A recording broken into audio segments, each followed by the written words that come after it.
तो हम लोग आहार पाक के बारे में पढ़ रहे हैं। हम लोगों ने आहार पाक की 3 अवस्था मधुर, अम्ल और कटु, जिसमें से हम लोग अम्ल अवस्था की बात कर रहे हैं और उसमें से भी स्मॉल इंटेस्टाइन के डाइजेशन की बात कर रहे हैं। हम लोगों ने कार्बोहाइड्रेट डाइजेशन पढ़ लिया। आज हम लोग बात करेंगे digestion of protein. Digestion of protein, हम लोग ये जानते हैं कि जो प्रोटीन का डाइजेशन होता है वो माउथ में नहीं होता। इसके लिए हम लोग एक टेबल बना देंगे। एरिया,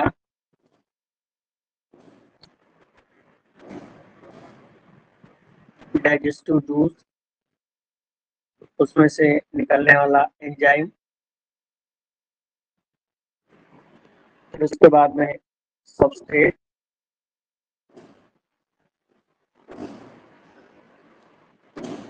और एंड प्रोडक्ट।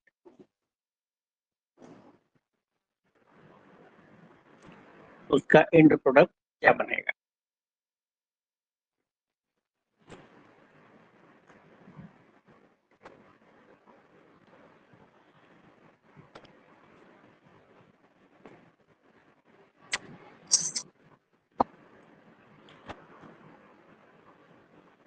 तो सबसे पहले हम लोग जब डाइजेशन प्रोसेस पढ़ते हैं तो उस डाइजेशन प्रोसेस में हम लोगों ने देखा था कार्बोहाइड्रेट का जो डाइजेशन था वो कार्बोहाइड्रेट का डाइजेशन माउथ से शुरू हो गया।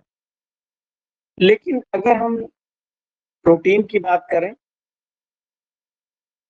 तो माउथ में जो जूस निकलता है उसका नाम है सलाइवा, और सलाइवा में no enzyme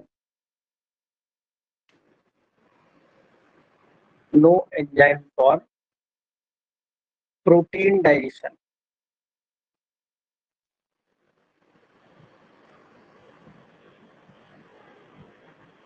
no enzyme for protein digestion. तो प्रोटीन डाइजेशन के लिए कोई एंजाइम सलाइवा में नहीं होता है। फिर है स्टमक। स्टमक में मिलने वाले जूस हम लोग बोलते हैं गैस्ट्रिक जूस, और ये जो गैस्ट्रिक जूस होता है इससे एंजाइम निकलता है पेप्सिन और रेनिन।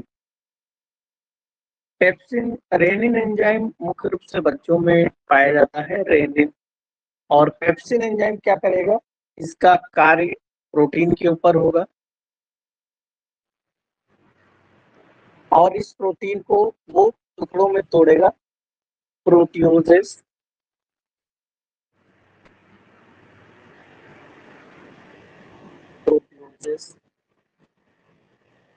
पेप्टोन्स,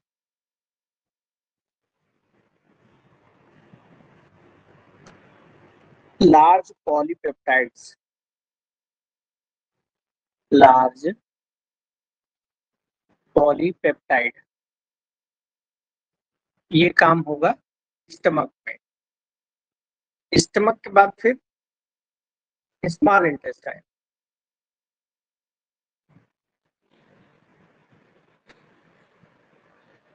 स्मॉल इंटेस्टाइन में आपको पता है दो पार्ट हो जाएंगे स्मॉल इंटेस्टाइन में।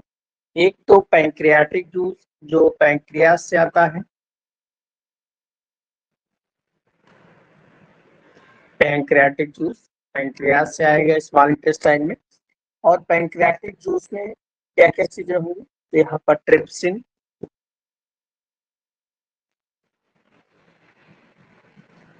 ट्रिप्सिन एंजाइम होगा, काइमोट्रिप्सिन होगा,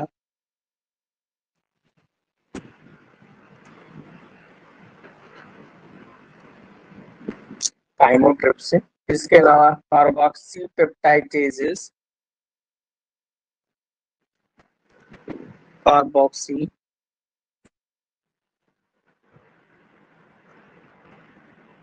पेप्टाइडेजेस ए एंड बी, और इनका काम कहाँ होगा? ये जो एंजाइम है, इन एंजाइम का काम होगा अभी जो हम लोग पढ़े थे, प्रोटियोसिस और पेप्टोन्स। प्रोटियोसिस और पेप्टोन्स, ये जो प्रोटियोसिस और पेप्टोन्स है, ये जो पॉलीपेप्टाइड छोटे वाले होते हैं वो होते हैं प्रोटियोसिस और पेप्टोन। टुकड़े टुकड़े जैसे हो जाते हैं तो थोड़े से छोटे छोटे टुकड़े जो प्रोटीन के होते हैं। अब इनका डाइजेशन केवल जो है कौन करेगा? ट्रिप्सिन और काइमोट्रिप्सिन करेंगे, प्रोटियोसिस और पेप्टेन को। और इनको किस में तोड़ देंगे? डाइपेप्टाइड में।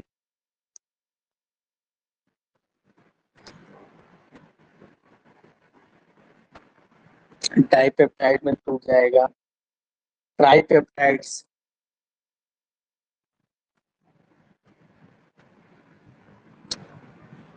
और पॉलीपेप्टाइड।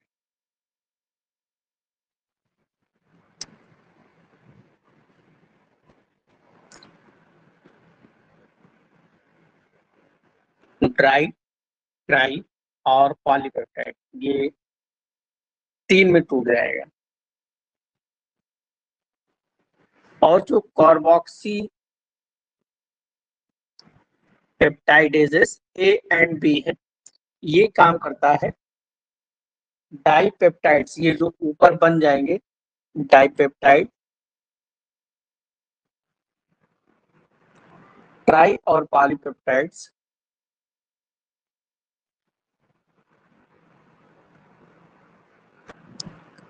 और पॉलीपेप्टाइड, इसके ऊपर काम करेगा carboxy peptidases A and B, और इसको कन्वर्ट किसमें करेगा? अमाइनो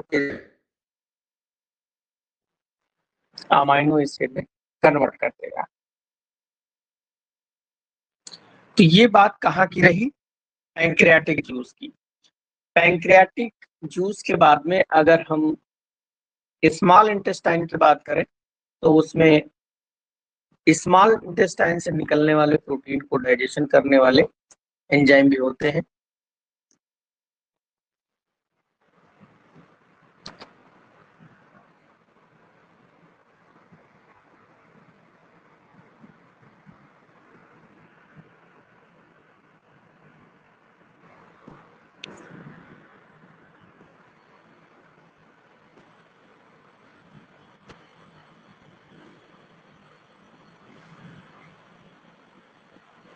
तो हम लोग बात करें सक्कस एंटेरिकस,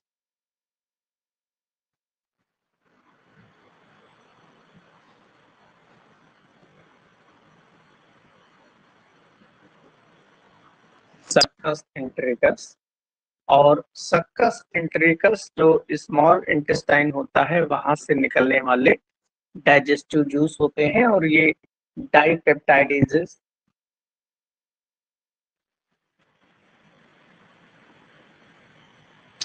डाइपेप्टाइडेजेस ट्राइपेप्टाइडेजेस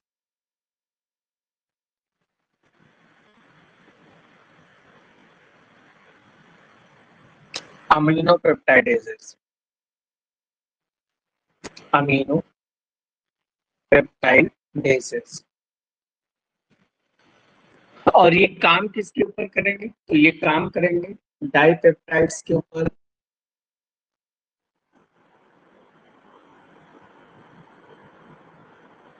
डाइपेप्टाइड्स के ऊपर काम करेंगे, ट्राइपेप्टाइड्स के ऊपर,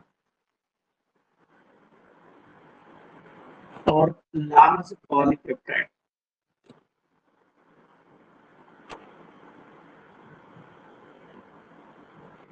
और इन सभी को फाइनली किसमें कन्वर्ट होना होता है? अमीनो एसिड में।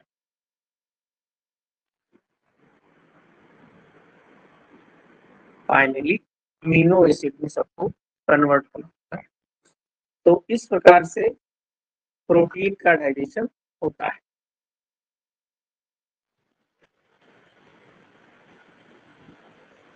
फिर प्रोटीन अमीनो एसिड्स होता है वो एब्जॉर्ब होता है स्मॉल इंटेस्टाइन में,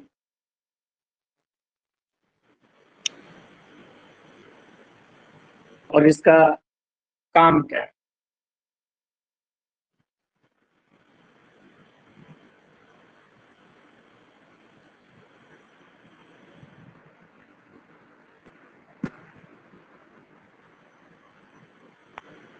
अमीनो एसिड आपके शरीर की ग्रोथ और रिपेयर,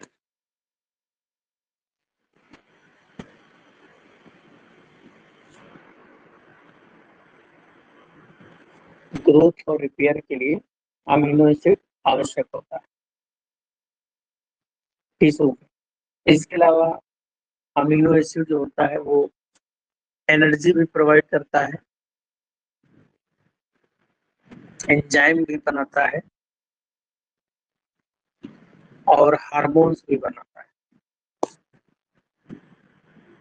तो ये कार्य भी अमीनो एसिड के होते हैं। नेक्स्ट बात करते हैं फैट डाइजेशन।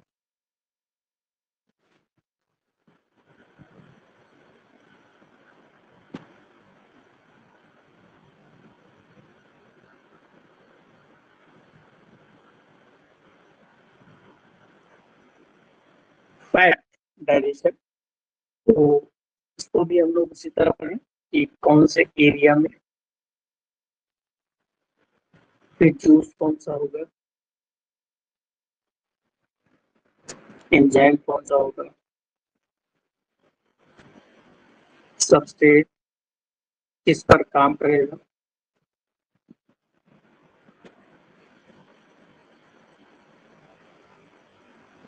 और एंड प्रोडक्ट क्या बनेगा।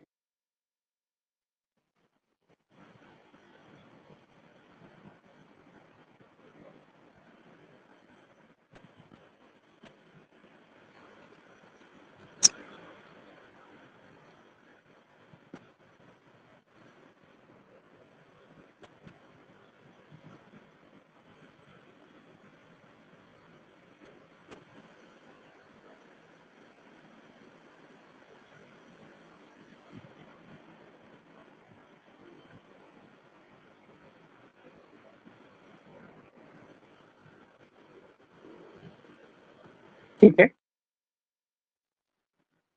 तो सबसे पहले हम लोग बात करेंगे माउथ की, कि माउथ में क्या। वैसे तो माउथ में फैट का डाइजेशन नहीं होता है, लेकिन फिलहाल के लिए बहुत ही कम मात्रा में अगर देखा जाए तो माउथ में फैट के डाइजेशन के लिए लाइपेज पाया जाता है।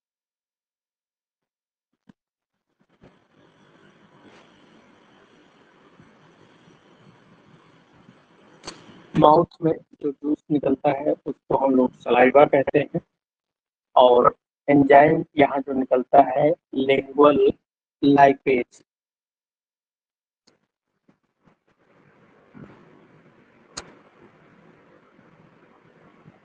लिंगुअल लाइपेज यहाँ से निकलता है और ये काम करता है ट्राइग्लिसराइड्स के ऊपर,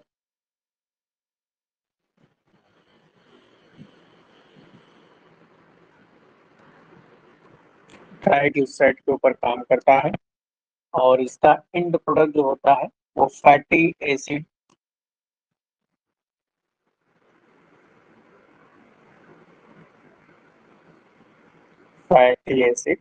और 1,2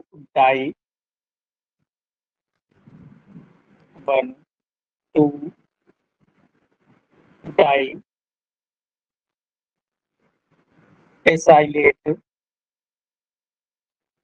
डाई एसाइल ग्लिसरॉल।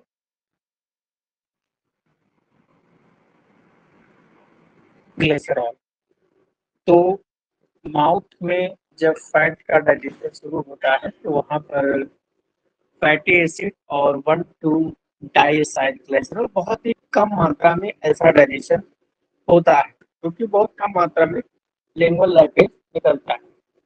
दूसरा, हम स्टमक की बात करें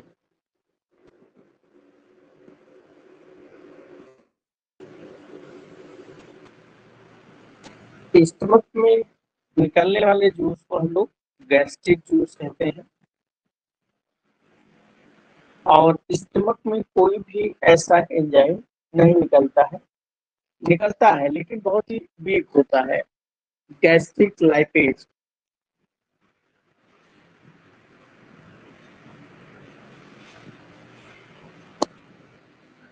गैस्ट्रिक लाइपेज, लेकिन ये क्या होता है, वीक होता है। और इसका काम होता है ट्राइग्लिसराइड के ऊपर, और ये ट्राइग्लिसराइड के ऊपर काम करके फैटी एसिड और ग्लाइसरॉल, फैटी एसिड और ग्लाइसरॉल इसमें तोड़ देता है। तीसरा small intestine,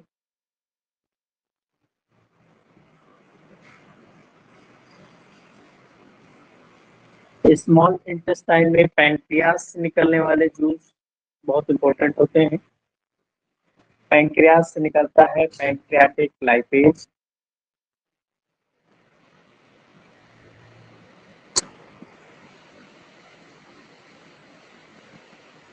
pancreatic lipase. Pancreatic lipase क्या करता है, ट्राइग्लिसराइड्स के ऊपर काम करता है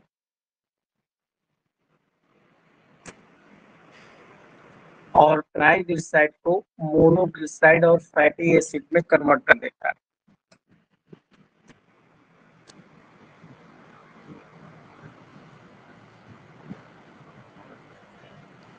मोनोग्लिसराइड और फैटी एसिड में इसे कन्वर्ट कर देता है।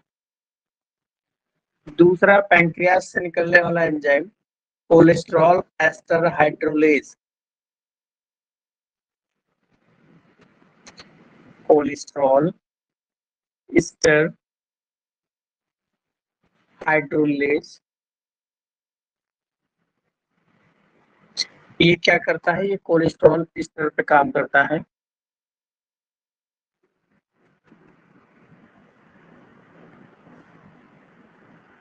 कोलेस्ट्रॉल एस्टर पे काम करेगा और किस में कन्वर्ट करेगा, तो फ्री कोलेस्ट्रॉल,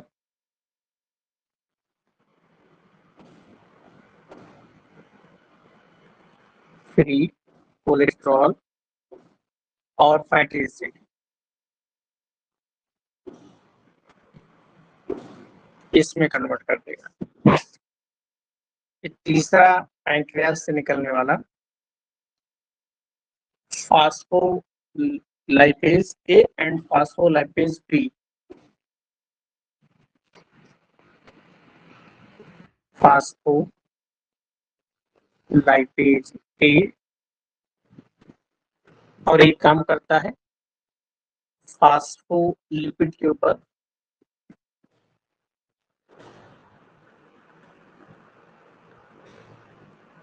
फास्फोलिपिड के ऊपर काम करता है और इसको कन्वर्ट करता है लाइसोफास्फोलिपिड में।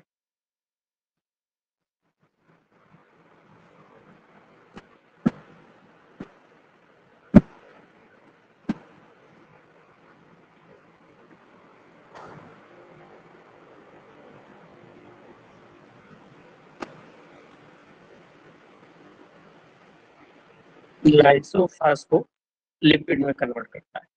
फिर दूसरा है फास्फोलाइपेज बी,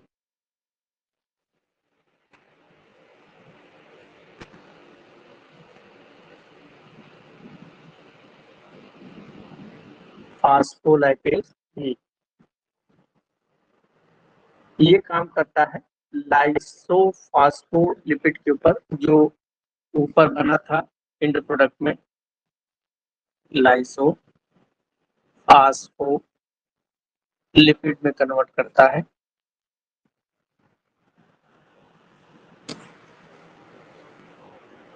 और फिर उसके बाद में क्या होता है, ये फिर इसमें कन्वर्ट हो जाता है फास्फोरिल कोलिन,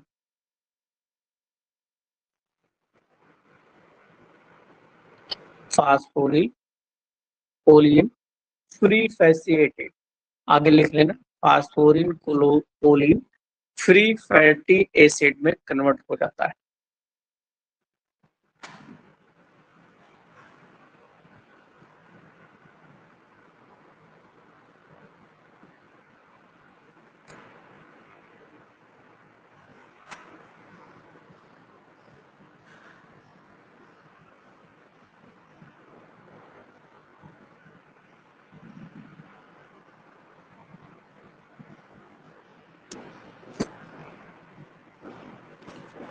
ये तो बात हुई पैंक्रियास से निकलने वाले।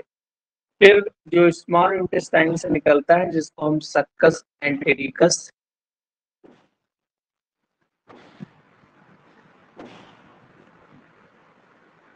सक्कस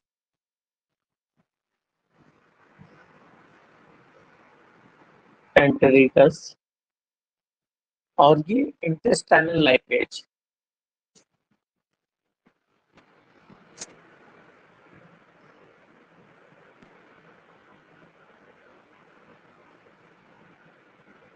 इंटेस्टाइनल लाइपेज और ये काम करता है ट्राइग्लिसराइड के ऊपर।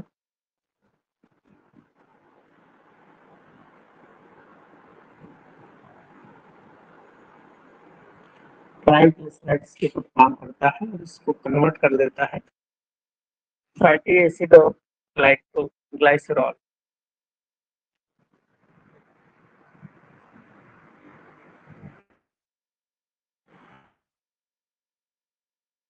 फैटी एसिड और ग्लाइसरॉल, ये होगा डाइजेशन।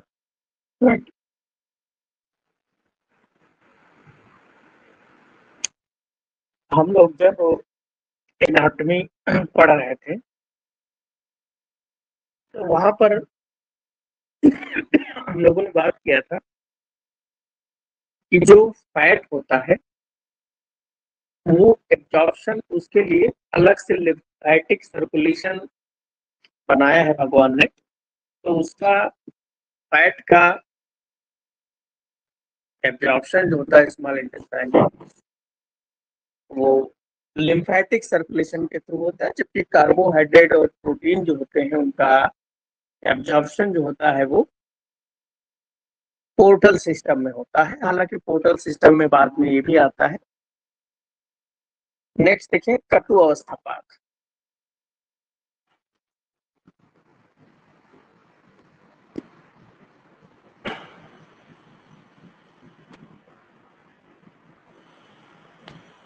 कटु अवस्था पाक,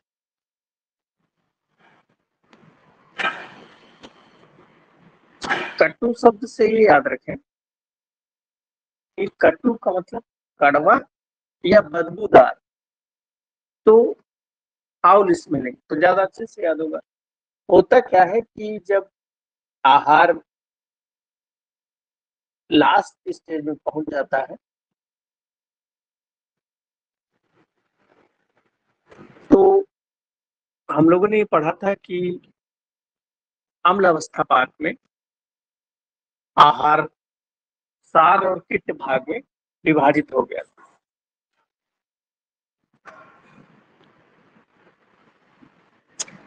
तो इसमें पहले तो श्लोक हम देखें, पक्वाश्रय तू प्राप्तस्य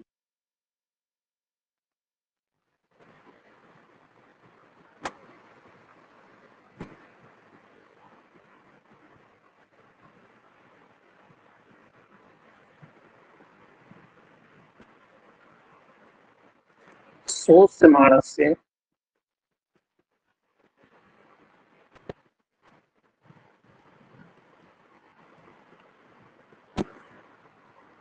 वहिना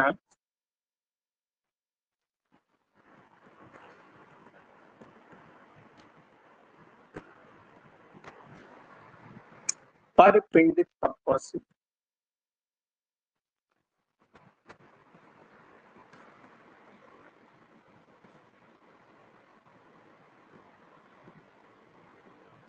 परपिंड तपस्य वायु स्यात् कटुभावता।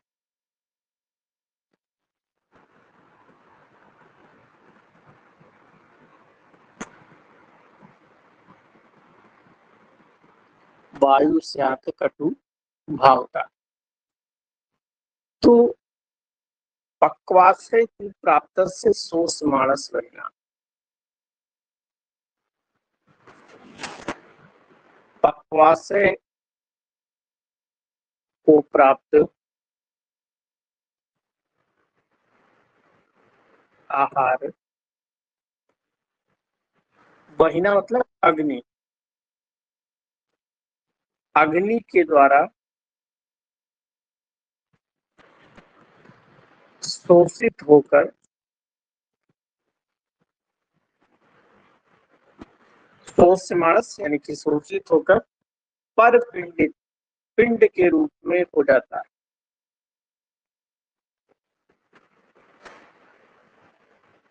अग्नि के द्वारा शोषित होकर पिंड के रूप में हो जाता है।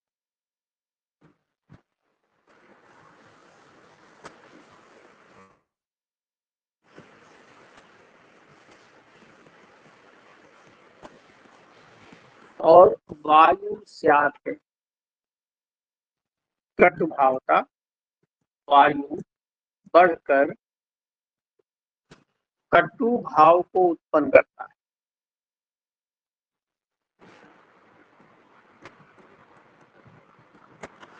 तो इसका क्या मतलब हुआ कि कटु भाव को उत्पन्न करता है कि जैसे वायु होती है, वहां पर जैसे कोई व्यक्ति गैस पास कर रहा होता है तो वो क्या होती है, फाउल स्मेलिंग होती है। तो जब आहार आपका पक कर पिंड के रूप में बन जाता है तो उसके बाद में जो पोटी का शेप ले लेता है, चूंकि उस पोटी जब बनती है तो उसमें बहुत सारा लिक्विड पोर्शन होता है, तो वो अग्नि के द्वारा वहां उसको सुखाया जाता है, फिर वो पिंड के रूप में बन जाता है। जब पिंड के रूप में बनता है तो वहां पर बैक्टीरिया कोलन में होते हैं, वो उसके ऊपर एक्शन करते हैं, और क्योंकि फर्मेंटेशन होगा तो वहां पर वात बढ़ती है और वो वायु कटु भाव वाली होती है। तो ये काम जो होता है वो कहाँ होता है, लार्ज इंटेस्टाइन।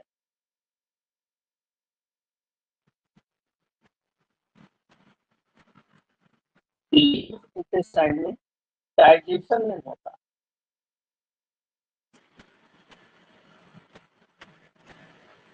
केवल साल्ट का, साल्ट एंड वाटर का एब्जॉर्प्शन होता है।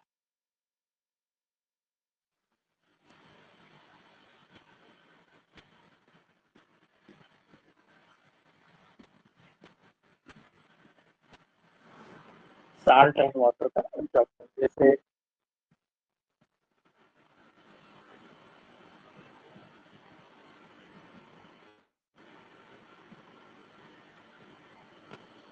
ये स्मॉल इंटेस्टाइन की और आगे यहाँ पर ओपन हो गई, और ये लार्ज इंटेस्टाइन है।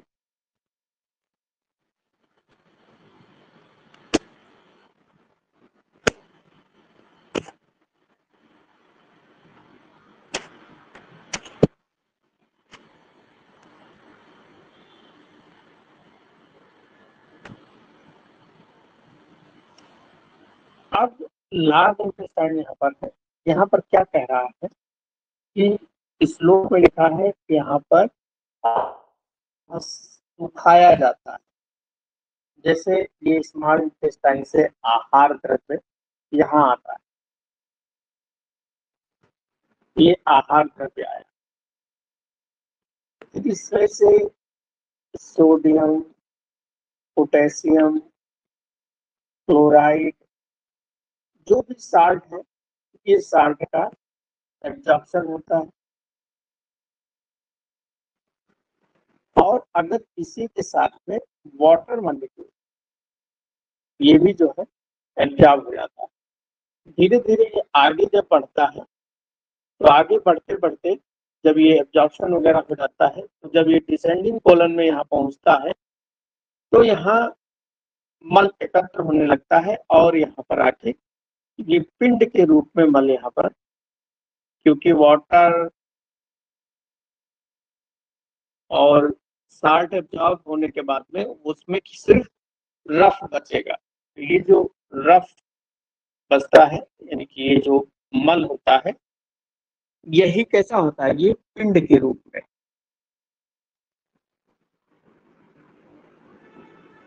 और यहीं पर जो ये कोलन का पोर्शन होता है, इसमें सारे बैक्टीरियल फ्लोरा होता है।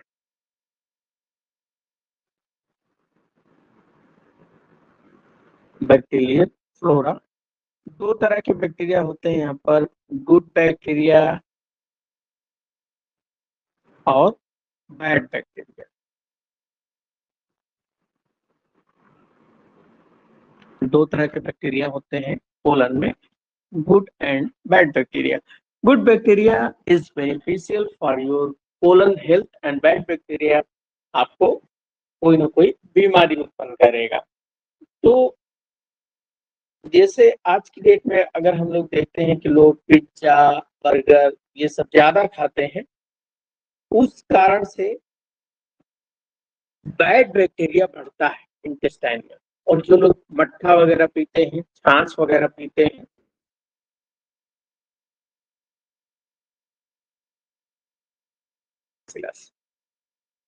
जैसे प्रोबायोटिक है आजकल मार्केट में, आप लोगों ने पढ़ा होगा।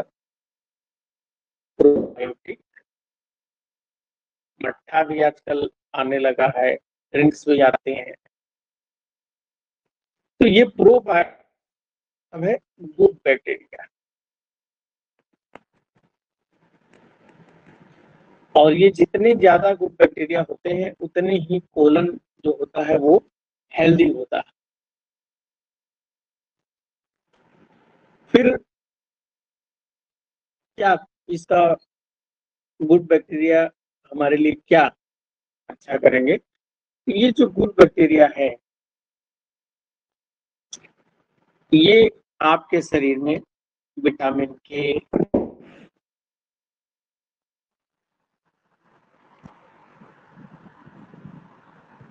फोलिक एसिड,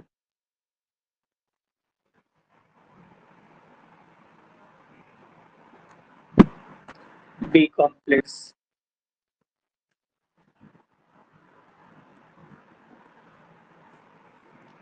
बनाते हैं।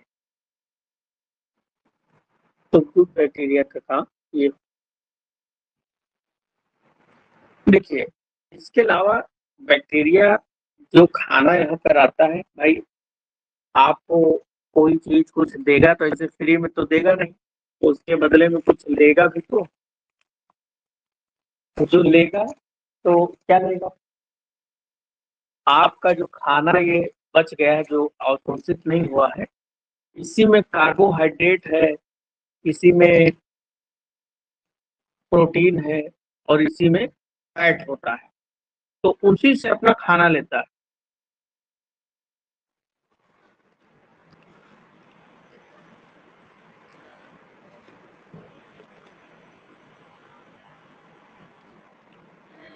तो यहाँ पर बहुत सारी गैसेज होती है, जैसे CO2, मीथेन,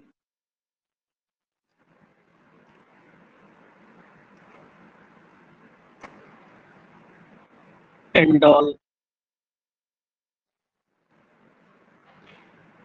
एस्केटोल।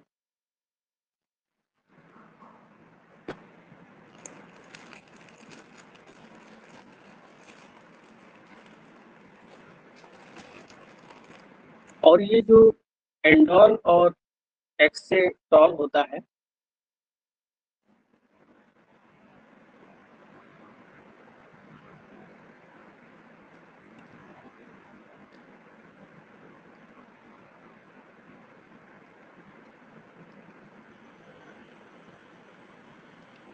इन्हीं की वजह से जो बदबू होती है, फाउल स्मेल, वो इन्हीं गैस के कारण होती है। और ये प्रोटीन के डाइजेशन से गैसेस बनती है। लेकिन अगर सोचो कोई व्यक्ति ऐसा हो जिसके अंदर गैस ना बने, तो वो बेकार। गैस बनना भी जरूरी है, क्योंकि गैस जब पास होती है, जब गैस का मूवमेंट होता है, तो वो आपके इंटेस्टाइन के मूवमेंट को भी कराने का काम करता है। इसीलिए थोड़ी बहुत गैस भी जरूरी है।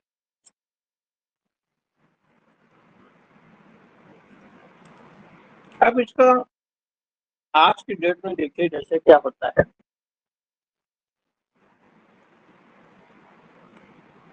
जैसे आपको बुखार आ गया, बुखार पैरासीटामोल से खत्म हो जाना चाहिए, लेकिन क्या होता है, लोग एंटीबायोटिक दे देते हैं। एंटीबायोटिक देने के कारण से ये जो बैक्टीरिया होता है मर जाता है। अब अभी तक कोई ऐसी एंटीबायोटिक नहीं बनी है कि आपके आंत में जाके ये पता कर ले कि ये अच्छा बैक्टीरिया है, ये बेकार बैक्टीरिया है, तो अच्छे को न मारे और बेकार को मार दे। जाएगा तो हमेशा मार काट के बचाए, तो सभी बैक्टीरिया को मार देता है, चाहे अच्छा हो चाहे बेकार। तो बैक्टीरिया तो आपके शरीर के अंदर विटामिन बी कॉम्प्लेक्स, विटामिन के और फोलिक एसिड की कमी होने लगती है। डॉक्टर पर्चा लिखता है तो उसमें बी कॉम्प्लेक्स लगा देता है या मल्टीविटामिन।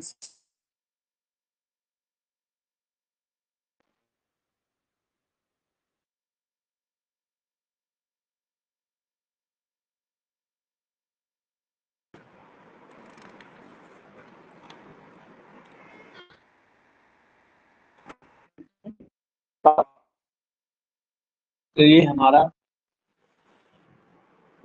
आयुर्वेदिक पाक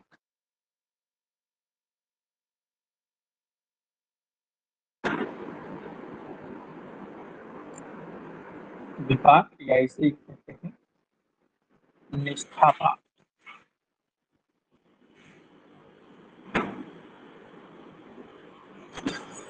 इसमें अष्टांग हृदय का श्लोक बहुत इंपॉर्टेंट है।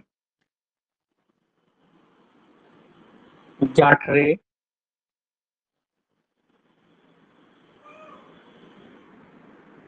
जाठरेण अग्निना योगत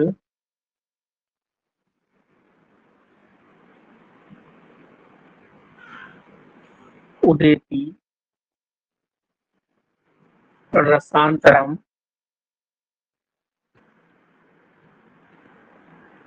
रसानाम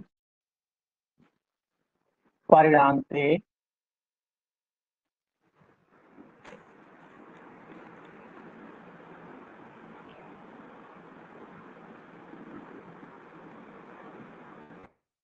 सा विपाक स्मृता।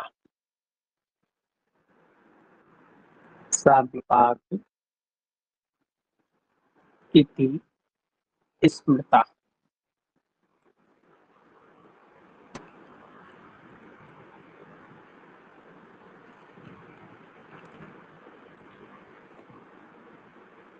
तो ये अष्टांग हृदय जी का श्लोक है।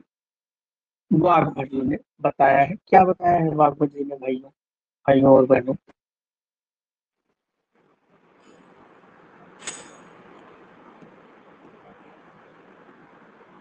जाठरेण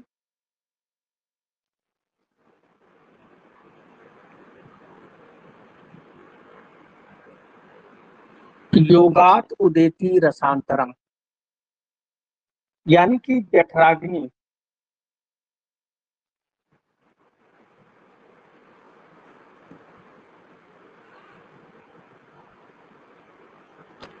जठराग्नि योगत योगत मतलब संयोग, जठराग्नि के संयोग से रसांतरम आहार से आहार रस उत्पन्न होता है, यानी कि पाचन हो गया। पाचन होने के बाद में आहार रस हो गया। फिर लिखा है रसानाम परिणामते। तो जो ये रसानाम आहार रस का भी पाक के पश्चात जो परिणाम स्वरूप जो परिणाम स्वरूप रस धातु बनती है,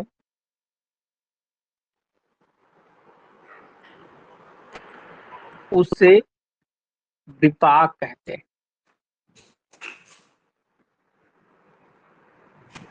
उसे विपाक कहते हैं। तो यानी कि ये दोबारा से पाक हुआ, इसके बारे में मैंने बता दिया था। इसका जो विपाक होता है वो आमाशय पक्वाशय में नहीं होता। कहाँ होता है वो? यकृत पे होता है। इसके अलावा धातुओं में होता है विपाक, लेकिन विपाक आमाशय पक्वाशय में नहीं होता है, उससे अलग होता है। तो विपाक क्या है कि जठराग्नि के संयोग के बाद में जो आहार रस उत्पन्न हुआ है, उस आहार रस का विपाक होकर जो रस धातु उत्पन्न होती है, उसे कहते हैं विपाक।